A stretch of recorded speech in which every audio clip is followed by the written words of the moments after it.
আজকে আমরা যাব হালুয়া মাজারে, যেটা আমাদের বাড়ি থেকে 30 কিলোমিটার প্রায় দূরত্ব।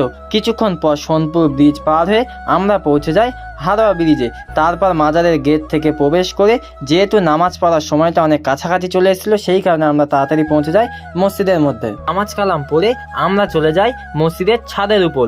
এটি হলো পীর গোরাচাঁদের মাজার, যেটি অবস্থিত বিদ্যাধরী নদীর পাশে।